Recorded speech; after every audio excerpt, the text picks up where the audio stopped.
On reprend Bedrat Hashem dans le quatrième palais qui est, on a dit, le palais du Srout. On a été trop vite la semaine dernière et donc du coup j'ai trois petits points à revoir avec vous. Le premier petit point, c'était comment on était passé de 70 à 72, si vous en souvenez pour ceux qui ont écouté le cours. C'est très simple, c'est qu'il y a dans chaque il y a les 70 juges de chaque tribunal, plus les deux scribes. Donc c'est comme ça qu'on est passé de 70 à 72. Et vous vous rappelez qu'on avait fait 3 fois 72, revoir le cours de la semaine dernière. Le deuxième point, c'était que on avait vu au début du cours qu'il y avait marqué Kishiva ene Hashem a meshotetot bechol haaretz. Et on a vu là-bas qu'il y avait les yeux divins qui se promenaient sur toute la terre. Et j'ai fait une confusion, enfin pas une confusion parce que le Zohar lui-même l'a fait, entre deux versets. Parce que l'histoire des 7 yeux, effectivement, comme on avait vu, elle est dans Zacharie. Mais l'expression de meshotetot, elle n'est pas dans Zacharie, elle est dans les chroniques. Donc il faut qu'on reprenne ce verset-là. Et elle est dans les chroniques, et c'est exactement dans les chroniques 2, 16, 9. Parce que là-bas, il y a marqué qui Hachem, parce que Dieu, Aenav, ses yeux, Meshotetot Bechol Haaretz. Quand il a traduit, il promène ses regards. Shuraki, parce que les chotettes, c'est vraiment comme une barque qui flotte un petit peu. Et donc c'est pour ça que Shuraki, il a dit vogue. Ses yeux voguent par toute la terre.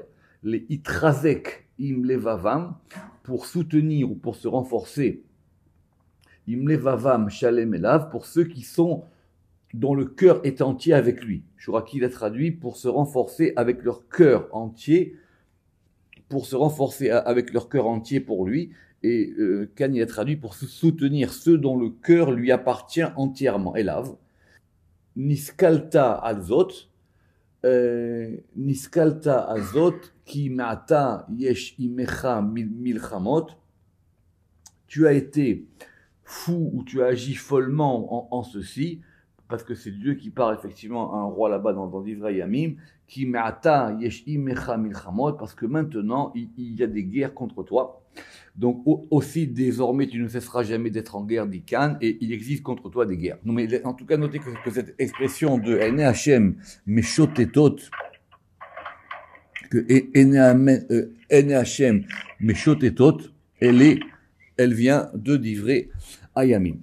Troisième point où effectivement on n'a pas été assez, où on a été un peu rapide, c'est sur le fait que le Beddin, il était disposé en hémicycle. Et ça venait du verset de Shir HaShirim 7.3. Et on avait un peu hésité dans la traduction, donc il faudrait la reprendre. D'où il vient ce verset? Il est dans le Cantique des Cantiques, il est en 6.3. Et c'est très important d'avoir bien les versets. Si vous voulez travailler les versets d'abord. Sholcher Agan Asar Al Yirsar Amazeg Bitnech Are Matritim Sura Bashushanim. Et on avait été induit en erreur par la traduction de ton giron. Alors, Shocher, donc tout le monde a bien compris, j'espère, si vous faites de l'hébreu, que Shocher, ça s'adresse à une femme, donc c'est la deuxième personne, donc il s'adresse à elle, et il lui dit ton Shocher, ça veut dire ton Shachar à toi. Et c'est quoi ce mot de Shocher? Alors, Even Ezra, il ramène que ça représente le ventre, ou ça représente le nombril. Mais quand on avait traduit par ton giron, c'est vrai que le giron, c'est pas bien. Donc c'est ton giron. Alors, Agan, alors ton nombril, Shuraki, il traduit ton ombilic. D'accord? Alors, Agan, c'est une coupe. Asahar, c'est une coupe ronde. Mais Shuraki, qui a compris que Sahar aussi, ça voulait dire la lune, donc il a dit ton ombilic est un cratère lunaire. est un cratère lunaire, Al Yirsar Amazeg, et auquel ne manquera pas. Alors, le mazeg, c'est le fait de verser une boisson, d'accord? Mais c'est aussi le fait de mélanger une boisson. Alors Ken, il a dit, à laquelle le vin mistionné ne manque pas. Et Shuraki, qui veut en faire un peu plus, il a dit, ne manque pas de bran de vin. Bitner, là maintenant, c'est ton ventre. Donc on a le nombril et le ventre. Bitner, arematritim, ton ventre. Shuraki traduit est une meule de blé. Arematritim, blé c'est le blé. Suga, alors Suga, tout le monde est d'accord que ça veut dire que c'est entouré, que c'est donc enclos. Bashushanim, et avec des roses, mais évidemment, vous vous rappelez que Shushanim, c'était soit la rose, soit le lys, et Shuraki, il dit que c'est le lotus. D'accord? Et Ken, il dit, donc je reprends le verset, ton nombril est comme une coupe ronde, à laquelle le vin missionné ne manque pas, ton ventre est comme un monceau de froment environné de lys. Ok, ça c'est la formulation poétique du Shirachirim. Mais Rashi sur place là-bas, il dit, ça veut dire quoi? Il parle à la Shrina et il lui dit, voilà, le Beddin, il est en forme ronde. D'accord? Le Beddin, il est en forme ronde. Et c'était pour ça qu'on avait parlé de ce verset. Et même Rashi le ramène là-bas à propos de la disposition du Beddin, parce que je rappelle qu'effectivement que ce palais, le palais du Srout, c'est le palais du jugement. C'est le palais où il y a le grand Beddin et où les choses vont être jugées. Donc on avait vu, vous rappeler, les deux premières portes avec le fameux verset Pedaoum Eredet Shachat Masati Chofer qu'on a vu la dernière fois à propos de Job. Maintenant les deux autres portes. Petar Ashlishi, à la troisième porte, Yeshmamone Echad, et qu'il y a un préposé dont le nom est indiqué, Veu Letzat Smol, et il est du côté gauche. Memouné al kol chovot bene Adam, et lui il s'occupe de tous les gens qui ont fait des fautes. Ve'avonotehem, ou mevi otam el amishkal, et il va apporter ces fautes pour qu'on les pèse, parce qu'il y a dans le jugement il y a le fait de peser, dans cette fameuse balance qu'on va voir dans la quatrième porte, comme on l'expliquera. Vesham shoklim, et là-bas on va mettre les choses. Donc il y a les choses de bien que l'homme a faites, et les mauvaises choses, et là-bas, maintenant, on va tout mettre ça sur une grande balance. Les Sham Shoklim, Elu Keneged Elu, Zechut Neged Chova. D'un côté, les mérites, de l'autre côté, les démérites. Vetachat, Yadamamune Ayemini, et en dessous de la main du préposé qui est à droite, qui est dans la quatrième porte, comme on l'a expliqué, il y a de nombreux anges, mais Zoumanim qui sont là, pour pouvoir essayer de sauver l'homme, si jamais on peut toujours effectivement le rattraper du côté gauche. Si effectivement ses mérites l'emportent. Donc il y a un jugement, on va dire voilà, il a fait ci, il a fait ça, on met tout sur la grande balance, et donc attention, mais peut-être, lui, on peut peut-être le sauver. Et si effectivement, malheureusement, les fautes qu'il a faites et les démérites qu'il a l'emportent, alors il y a de nombreux anges, comme un malachim, qui sont en dessous de ce préposé-là qui est du côté gauche, Modim, Advarim, les Kama Malachi Chavala, et eux maintenant ils vont donner l'information à des anges destructeurs et qui vont venir maintenant en bas, descendre et dire voilà, monsieur, c'est le moment, on vient te reprendre ton âme, tu en as fini pour ce tour-ci, dans ce monde-ci.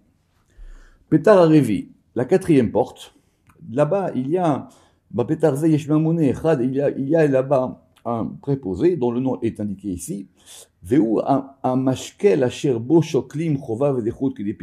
c'est effectivement là-bas que va se trouver la fameuse balance. Donc à la quatrième porte, il y a une balance, et sous ce préposé-là, il y a deux autres préposés, un à droite, un à gauche. Celui qui est à droite, il a un nom, celui qui est à gauche, il a un nom. Et donc maintenant, quand on va peser les bonnes choses et les mauvaises choses,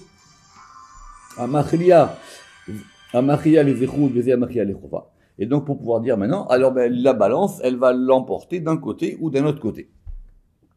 Et donc maintenant, toutes ces forces-là qu'on a vues, qui vont participer à ce jugement, et toutes les lumières, Nichlalim Bamaor Agadol, ils sont totalisés dans la grande lumière du palais qui s'appelle le Srout. C'est pour ça que ça s'appelle le palais du Srout. Vekacher Nichlalim Bo. Donc maintenant, une fois que toutes ces lumières, toutes les lumières du palais, comme on a vu dans les autres palais, toutes les lumières du palais, maintenant, elles vont se totaliser entre elles. Yotset Haya va sortir une Chaya, Ahat, l'Oetet qui est flamboyante. Et son nom est indiqué ici. Vers Chaya Azot, et cette Chaya, Omedet Leashgiach Binyane Bene Adam, Beolam Hazeh, Bichlal, et elle, c'est elle qui va surveiller toutes les affaires humaines de ce monde. Et effectivement, Veyesh Kama Elef, Alfe Alafim Verivo Revavot Balenaim, et il y a donc des milliers, de myriades dieux qui vont surveiller ça. Ça surveille tout ce qui se passe dans le monde, tout ce que les hommes font. Et tout ça, et on en revient à notre verset, c'est ça qu'on a appelé Ene Hachem dans les deux versets cités. C'est ça qu'on a appelé les yeux de Dieu. Ce sont des yeux d'anges qui sont des milliers, de myriades, etc., et qui, eux, vont regarder tout ce qui se passe dans le monde. Et c'est ça qu'on a appelé Ene Hachem, d'autres versets, à Meshotetod Bechol Haaretz. Donc, je répète, Meshotetod, ça veut dire que ça va voguer, ça vogue, ça se promène. Quand ça se promène dans toute la terre. Ve'em mashgichim, et donc eux, ils surveillent, al kol ha'ma'asim, sur toutes les choses, ana'asim baseter, qui se font de façon cachée, ve'chen mashgichim, et ils vont aussi surveiller à toutes les actions, toutes les choses qui se font avec un bon cœur, ou bechavana tova, et avec une bonne intention, Afalpi shena bas akaro, bien que l'action ne soit pas bonne. Effectivement, le jugement, c'est très compliqué. Il y a ce qu'on a fait, il y a ce qu'on n'a pas fait, il y a ce qu'on aurait voulu faire, il y a la manière dont on l'a fait, il y a l'intention, etc. Donc, chaque fois, ça compte. Évidemment, il vaut mieux faire que pas faire, évidemment, il vaut mieux bien faire que mal faire, mais tous les éléments-là, en haut, ils sont pris en compte. Vechen, ahaya azot, et cette raya, écoutez bien ça, omedet, elle est préposée, elle se tient, Al-Kol She'elat Bene Adam Asher Shoalim, sur toutes les questions que l'homme se pose. Ve'al-Kol Tefilotam, et sur toutes leurs prières. Qui Kol She'ela Mitakevet Bechalazé, parce que chaque question qu'on va poser, elle reste dans ce palais pendant 40 jours. Ou Bechol, même Yom, et pendant ces 40 jours, Yotsa Chaya Azot, cette Chaya, elle sort, et elle prend cette question, le karat otaché là, ou manicha lifnea av meorot, et elle va être posée devant les 72 lumières dont on a parlé, et on va juger de ça. Et ve'az oto amaor, et donc cette lumière là, qui s'appelle Srout El, on dit que c'était le nom du palais, mais Ayen Bakaroui, elle va examiner ça. Imraou, il est kayem, Hachéla, Imlav, pour savoir est-ce qu'on va revenir, est-ce qu'on va accepter ça ou pas. C'est-à-dire, c'est pas simplement les questions, c'est aussi les demandes. Toutes les demandes. Alors, c'est vrai, des gens, ils demandent, mais c'est pas aussi simple que ça. D'accord? Donc, on va regarder là-bas, qu'est-ce qui se passe, est-ce qu'on répond ou est-ce qu'on répond pas à ça. L'exemple le plus connu de la Gemara, j'espère que tout le monde connaît, c'est l'histoire de Rabbi Hanina ben Dosa. La Gemara raconte que Rabbi Hanina ben Dosa, il a dit, le monde, il tient sur toi. Dieu, il a dit, le monde, il tient sur toi. Tout ce que tu fais, le monde, il tient sur toi. Il dit, d'accord, mais moi, j'ai pas de quoi manger. Alors, ça me sert à quoi que le monde, il tient sur moi? Dieu, il lui a dit, je peux pas refaire tout l'ordre du monde pour te donner à manger. C'est trop dur pour moi. Je peux pas. Mais bon, sache que j'ai compris. D'accord? Donc, c'est pas parce que ça marche d'un côté que ça marche pas de l'autre. In zarta atefila. Et donc, si maintenant cette demande est examinée et qu'on a pensé qu'on pouvait l'accomplir, Imzarta tefilai besherato yotsimima. Et donc maintenant vont sortir avec cette question, avec cette lumière-là, 12 préposés. Et chacun il dit maintenant alors quoi? Il faut exécuter ça. Ok, on a examiné la demande. La demande, elle peut arriver. Et c'est pour ça qu'on peut le faire. Notez que cette notion de 40 jours, d'accord, vous vous rappelez qu'on a vu plusieurs fois 40 jours, et il y a beaucoup de prières qu'on fait pendant 40 jours, parce que 40 jours, c'est le temps qu'il faut pour qu'une chose, elle se forme. Tahat Chaya Azot, en dessous de cette Chaya, on a 4 séraphins, 4 Arba séraphim, Melaetim qui sont flamboyants, dont les noms sont indiqués ici. Veilou arba omdim tachat chaya, et ils se tiennent donc en dessous de la chaya principale dont on a parlé, vers les 4 coins du monde. les Arba Uchot Haolam, les 4 directions du monde, Ve'em Amunim Le'ayen, et elles vont maintenant regarder, d'une part, Beotam Shomre Shabbat, à ceux qui font Shabbat, et à ceux qui se réjouissent de Shabbat, littéralement à ceux qui se délectent de Shabbat. Le soir, il a expliqué que Shabbat, c'est vraiment à part. Shabbat, c'est vraiment à part, même dans le Gehinam, il y a un endroit, même si quelqu'un il a fait des fautes et qu'il a respecté Shabbat, il aura même une place à part. Parce que Shabbat, c'est le fait que quelqu'un, il a un lien avec, dans ce monde-ci, avec le monde qui vient. Shabbat, c'est à part. C'est marqué que Shabbat, c'est qu'il voit toute la Torah, c'est marqué que Shabbat, ça correspond à, c'est le fait que quelqu'un y croit, que quelqu'un qui fait pas Shabbat, c'est comme si Shabbat, c'est à part. Quelqu'un qui, dans sa vie, il a un degré de Shabbat. Après, ça veut pas dire qu'il va faire bien ou pas bien, mais en tout cas, il a déjà une porte qui est ouverte pour lui. Mais maintenant, ici, le soir, il dit, Be'otam Shomre Shabbat, ceux qui respectent le Shabbat, ou Me'anegim Oto, et qui vont s'en délecter, qui vont en faire un oneg. Alors cette notion de oneg, évidemment, on l'a vu dans le Zohar plusieurs fois. Ceux qui font le Chok l'Israël, elle est répétée souvent dans le Zohar du vendredi. C'est un degré, il y a oneg, il y a simcha. On va pas revenir là-dessus. S'il y a des questions, on répondra après. C'est un sujet à part.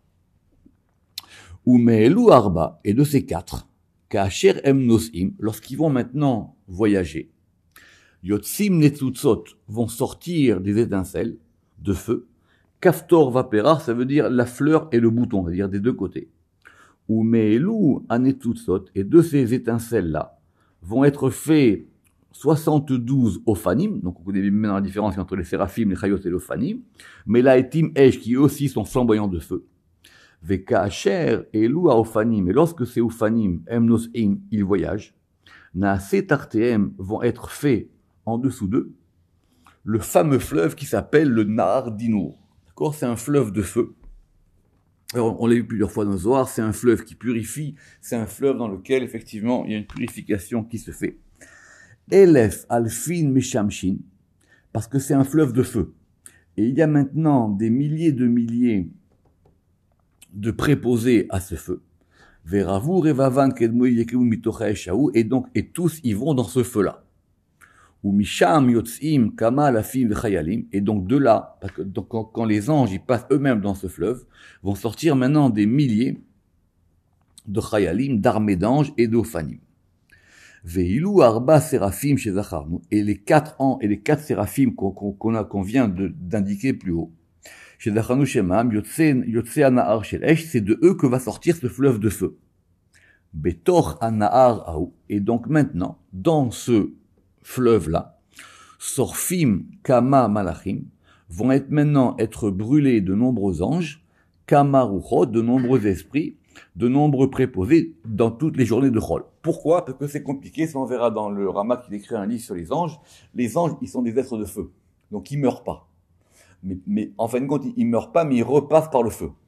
D'accord? Et donc même les anges, il y a des anges qui ont des durées de vie qui vont être variables, et à chaque fois, ça passe quand ils passent dans ce fleuve-là qui s'appelle le Nahar Dino. Mais, Vechacher nichnas Shabbat, lorsque Shabbat va entrer, Kruz Yotze, il y a une annonce qui est faite, où Meshach Araesh, et maintenant même ce feu du Nahar Dinour, il va s'apaiser. Ve'areshotav kol haolam benachat, et tout le monde se trouve en nachat. Il va vite ici parce que dans le Zohar, on a vu beaucoup là-dessus. On a expliqué que par exemple, vous savez que le Gehinam, il marche pas Shabbat. D'accord? Le Gehinam, il marche pas Shabbat. C'est la raison pour laquelle il n'y a pas de deuil Shabbat. Même quelqu'un qui est en deuil Shabbat, il n'y a pas de deuil pour lui. C'est la raison pour Shabbat, effectivement. Même, il y a un repos dans les mondes. D'ailleurs, la vérité, la définition de Shabbat, c'est que c'est d'abord ce qui se passe en haut. C'est d'abord parce que dans le monde d'en haut, tout s'arrête, que nous aussi, en bas, on doit être en connexion avec ce qui se passe dans le monde d'en haut. C'est ça la définition de Shabbat. Alors le Zohar là-bas, il avait dit que le Gehinam, il s'arrête Shabbat. Alors le Ramal, il a dit pourquoi? Alors il a donné 2 raisons là-bas dans le Zohar. Il a dit, première raison, c'est qu'effectivement, il n'y a pas de din Shabbat. Donc on ne va pas punir les gens pendant Shabbat. C'est pour ça qu'à la Havdalah, quand on fait Boré Meorea Esh, ça veut dire on rallume le feu du Gehinam. Il y a des histoires connues là-dessus. Le Ramal, il dit c'est pour une autre raison. c'est que les anges qui sont préposés là-bas dans le Gehinam à purifier les hommes, eux aussi ils font Shabbat. Ils s'arrêtent de travailler. Eux aussi ils disent, moi j'arrête de travailler. Moi j'arrête de travailler. Alors est-ce que le Gehinam il s'arrête Shabbat ou pas Shabbat? Le Rama qui dit oui, oui, etc. Mais le soir il dit attention. Ça dépend si les gens qui sont là-bas, ils ont fait Shabbat ou pas Shabbat. Parce que s'ils ont fait Shabbat, effectivement, pour eux, ça s'arrêtera. Mais s'ils n'ont pas fait Shabbat, peut-être que pour eux aussi, il y aura un traitement spécial dans le Gehinam en haut pour Shabbat. Ve'achaya azot, et cette chaya, olechet, elle va, ou mit'ale, et elle va monter au-dessus de ces 4 séraphim qu'on vient de mentionner. Ve'nichneset betor emsaout ha'echal, et elle va rentrer au milieu de ce palais. Et comment ça s'appelle le milieu de ce palais? Ça s'appelle le oneg. Ça s'appelle le degré du délice du Shabbat. Je vais en 2 mots. Vous savez qu'il y a plusieurs degrés de joie, mais vraiment de joie forte en hébreu. Mais les 2 principaux, c'est oneg et simcha. Simcha, c'est pour les jours de fête, c'est Yom Tov. C'est pour ça que simcha, il faut avoir du vin, il faut avoir de la viande, il faut avoir des invités. Oneg, c'est un degré plus spirituel. C'est pour ça que Shabbat, c'est plus haut que les fêtes. Et le Zohar, il dit que, par exemple, pour les fêtes, il faut avoir des invités. Shabbat, c'est pas obligé. Que Shabbat, c'est plus spirituel. Donc, c'est ce degré du délice de Shabbat. D'accord? Oneg, rappelez-vous dans le Sefer Yetzira, Oneg et Nega, il n'y a pas de degré plus haut que Oneg et pas de degré plus bas que Nega. Pourquoi? Et donc, le milieu du palais, ça s'appelle ce degré de Oneg. Et la raison en est, qui be Shabbat, be makom azé, parce que Shabbat, donc en haut, dans ce palais-là, mistadrim kol shulchanot shel Beni Israël, on va maintenant, dans ce palais, voir et organiser toutes les tables des Beni Israël qui font Shabbat en bas. Shabbat en bas, dans le monde en bas. Kol shulchanot shel Beni Israël, à Shomrim à Shabbat, qui respectent le Shabbat, et ça s'appelle, Venikraim, Bene Echal HaMelech, ça s'appelle les fils du palais du roi. Ils rentrent dans le palais. La table de Shabbat, c'est ce qui fait que c'est le degré le plus important de Shabbat. J'ai expliqué dans le Zohar, encore une fois, pour voir tous les Zohars dans Chok l'Israël du vendredi. Et donc, ils sont maintenant à l'intérieur de ce palais-là. Ve'elef alfim omdim amunim, et il y a des milliers de ceux qui se tiennent et des préposés sur ces tables-là. Ve'kasher nichneset achaya azot, et lorsque maintenant, donc imaginez, vous êtes à l'intérieur du palais, il y a toutes les tables qui correspondent aux tables de ceux qui font Shabbat en bas. Et maintenant la chaya, elle va rentrer avec les 4 séraphim, ve'roa kol hashulchanot, et elle va voir ces tables. Chaque vendredi, elle rentre là-bas. Et elle voit les tables. Ve'kol ha'omdim alehem, et tous ceux qui sont sur ces tables. Ve'roe ech mitnagim lirvot Shabbat, et elle va voir comment chacun en bas, il va avoir ce délice de Shabbat. Est-ce qu'il a une petite table, une grande table, peu importe s'il a beaucoup, mais comment est-ce qu'il va se délecter du repas de Shabbat? D'accord? Le Zohar sur ça, il est très dur. Shabbat, il faut surtout pas parler de choses de chol, encore moins d'argent, encore moins de politique. Il faut vraiment, c'est complètement autre chose. Il faut se délecter du jour du Shabbat. On n'est pas obligé, au moins se reposer, méditer, etc. C'est très important. Et donc, ça se fait à la table de Shabbat. Et la chaya, qu'est-ce qu'elle fait? Elle voit tout ça. Elle voit maintenant, elle dit, voilà, lui il fait comme ça, lui fait comme ça, lui fait comme ça, lui fait comme ça. On médet, et elle se tient, ou mevalachetotam, et elle va les bénir. C'est d'ailleurs pour ça qu'on fait la prière de Shalom Aleichem, avant le Kiddush. C'est-à-dire, on dit aux anges, venez. Venez, parce qu'il y a une marque qui dit que les anges y viennent et ils voient la table de Shabbat de chaque personne. Vekol otam elef alfei alafim onim amen, et tous ceux qui étaient déjà là, ils répondent amen. D'accord? Vechen kol aïna meorot, et même les 70 luminaires qu'on a mentionnés, eux aussi, ils vont bénir toutes ces tables-là. Kaladvarim. J'ai conclusion générale de ce palais. Kol adinim ve kol agzerot, tous les jugements, tous les décrets, on va les faire dans ce palais. Danim otam bechalze, sauf 3, qui sont Bene, Chaye ou Maisonné, comme a vu l'Agmara, le fait d'avoir des enfants ou pas, Chaye, le fait de vivre longtemps ou pas longtemps, et Maisonné, le fait d'être riche ou d'être pauvre. Parce que c'est marqué que ces choses-là ne dépendent pas du srout. D'accord? Donc, on a dit, c'est la Gemara qui dit, Bene Chayim Zoné, les fils, les enfants, Chayé, les filles, Maisonné, les subsistances, ça dépend pas du srout, ça dépend de degrés encore plus hauts dans des palais qui sont supérieurs. Chez Aré, parce que, Enam Teluim Bechale, parce que eux, tous ces degrés-là ne dépendent pas de ce palais-là, qui s'appelle Zérout, mais elles dépendent d'un degré plus haut qui s'appelle le mazal. Le mazal, c'est pas du tout comme vous croyez. Le mazal, ça vient de Milachon novel, comme dit le Zohar, c'est-à-dire c'est un écoulement. C'est quelque chose qui s'écoule, c'est ça le mazal, et c'est un écoulement qui vient des degrés beaucoup plus supérieurs.